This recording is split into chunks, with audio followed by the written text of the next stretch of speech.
You're listening to Soap Dirt, the latest in television entertainment news. Hey there, Days of Our Lives soap opera fans. This is Soap Dirt on YouTube, and we have got your Wednesday, April 19th, 2023 Days of Our Lives recap. There's a whole bunch of fallout on this episode about the drugging, including the perpetrator trying to act innocent, people telling lies about what they did, and more drama. Real quick before we dig into this recap, if you haven't subscribed already, please reach down and click that subscribe button so you don't miss any of our recaps, spoilers, or updates on your favorite soap operas. So there are basically like 6 different interactions with a couple of people as we're going into today.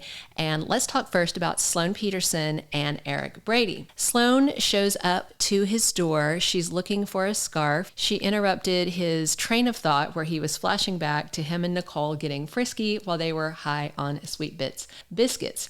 Interestingly is that Sloan gets it. She recognized that they were high. She knows that they were out of control, and she's actually being very understanding, and Eric promises that it was a one-time thing, and she's like, well, I'm not really your girlfriend anyway, and they're playing very nice. And then they talk about how many people got sick off the biscuits, and then she wonders if he suspects her. He reassures her that he does not, but he did question why she didn't eat any of the biscuits. Remember, he offered her some, and she was like, no. But she explains that again, and it's valid. She is not going to have something to eat from the bakery of the woman she hates that she blames for the death of both of her parents. I mean, duh. So he seems to accept that, but it's hard to know with Eric. She is annoyed he slept with Nicole, but she knows that he was not in his right mind, and so they agree to go out to dinner. And then there was one last scene at the very end that we'll cut to that's Eric and Nicole talking, but we're going to save that towards the very end. Now let's talk about D.A. Trask and Stefan DiMera. Trask was hit really hard by the whole thing. She did get sick, and she wound up in the hospital, and oddly, Stefan did not, even though he had been eating the biscuits and was drugged. And he comes by with flowers and apologies, and he feels really bad about mistaking her for Gabby and that he hurt her feelings. And Trask is very understanding and very nice, and she says, to be fair, I wasn't honest about my feelings, and I did know that you had a thing for Gabby, so this is not all on you. They joke around where she says that she tried to kill him, and he laughs and says, maybe I deserved it. It was all a very nice vibe, and she does wonder if E.J. DiMera is the one that drugged the biscuits, since she knows his brother was drugging him, but Stefan does not think this is E.J.'s work, and so that is at least one good thing. And then Trask reminds him that he and Gabby owe her a favor because of her covering for them when they were sneaking around, and she says she'll collect, and he says he's happy to have it.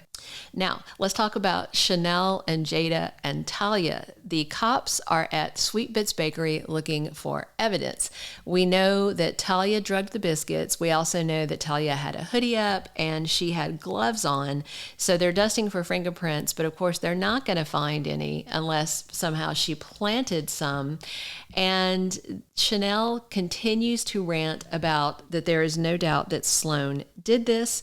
Talia looks off and on tense when she's hearing about how many people in Salem got sick from the biscuits. And then Jada notices, there's security cameras inside the bakery. Now, it's not secure, I guess, because they were worried about Sloan. And she says that her mom, Paulina, had them put in about a month ago. And so they're going to check the footage. But then Talia interrupts and said, I forgot to turn them on when I left. Well, yeah, she forgot to turn them on because she knew she was going to come in and do a very, very bad thing. So it looks like they're probably not going to get a lot of evidence from this, but Chanel keeps pressing her about it being the work of Sloan, and Jada Hunter warned Chanel, stay away from Sloan while we get this sorted. Now let's switch over to Leishan and Gabby Hernandez. Gabby comes back to the apartment. She was at the hospital. They did an IV to try and flush her system, and he's glad that, she's okay. And she does mention that she knows he didn't take advantage of her when he could have, when she was drugged up and thought he was Stefan. And he tells her, look, I love you too much to do that to you. And despite whatever villainous things he may have done, Leishan definitely loves Gabby Gabby Hernandez, but it's clear this is not working out. He tells her that he is giving up on her. He knows she wants to be with the man that she loves, and he is not going to stand in her way. So Gabby gives Lee back the ring, and she comes out after packing her stuff and tells him that she called her lawyer and they're going to go ahead and file divorce. It seems like it's going to be amicable, although he is clearly heartbroken. And she jokingly asks, can she still keep the shares? And fortunately, Lee is not that much of a sucker, and he's like, no. So she is free to be with Stefan, but they are not going to be able to use Lee's shares for this corporate takeover thing they want to do. And it'll be interesting to see if Lee turns around and sides with EJ against Stefan if it goes that way. Now, let's talk about Rafe Hernandez and Abe Carver. Rafe is also in the hospital because he was seeing giant stuffed Duke bears, and Abe stops by to see him, and they talk about the drugged biscuits, and Abe fills him in on everything that he knows so far. Rafe also confesses that while he was hopped up on the pastries that he kissed Jada, and he said, you know, it was a mistake, it was the drugs. And then Abe is like, okay, we'll deal with this. And then Rafe says, however, someone saw me do it.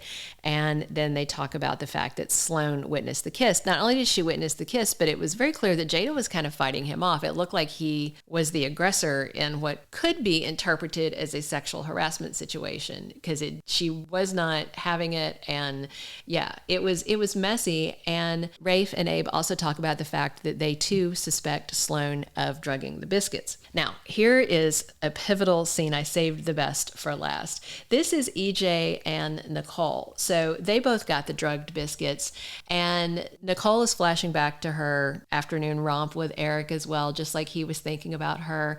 Meanwhile, EJ is telling her some of the dumb stuff he did at work while he was on the drugged biscuits. He photocopied his butt. He put in his password as EJ 1,000 times, and of course it didn't work. And he basically talks about that he was just acting foolish, and he asked what happened to her. She decides to lie, and she says she went over to Basic Black and cut up some of the clothes there, which of course she didn't do that. She went and got in bed with Eric. Then when EJ tries to kiss her, Nicole's acting kind of awkward, and she kind of pulls away and says, oh, you know, I'm going to take a shower, and she's being really weird. And in the last moments of the show is when something pivotal happens in the dynamic of EJ, Nicole, and Eric. If you haven't already clicked the subscribe button, click that below so you get all of the latest Days of Our Lives updates from Soap Dirt on YouTube. And now I'll tell you the closing scene that was particularly interesting on the Wednesday, April 19th episode of Days of Our Lives. And that is that Nicole and EJ have a phone conversation, and she wants reassurance that he is going to keep the secret of what they did while they were hopped up on the biscuits. And EJ DiMera is lurking nearby, and he is eavesdropping on Nicole's half of the conversation. And boy, does he look PO'd. He is not happy about this. It's one thing because she did something when she was drugged, but it's another thing when she bold-faced lied to him when she had the opportunity to come clean. And the fact that she didn't come clean shows that what happened between them meant something. So even with only hearing half the conversation, EJ gets the gist of it. And the other thing Nicole needs to think about is, why would Sloan Peterson keep quiet? Why wouldn't she march right over to the mansion and tell EJ? So Nicole's just being really stupid because she has to know that this secret would not stay hidden. Sloan has no reason not to blab to Nicole's boyfriend. So it's all very interesting. There's lots of drama, lots more biscuit fallout to come. We'll see what happens. Thank you for being a loyal listener. Follow us wherever you get your podcast, because you don't want to miss the next episode. Soap Dirt is on all the major podcast platforms, including Apple Podcast, Spotify, iHeartRadio, and more.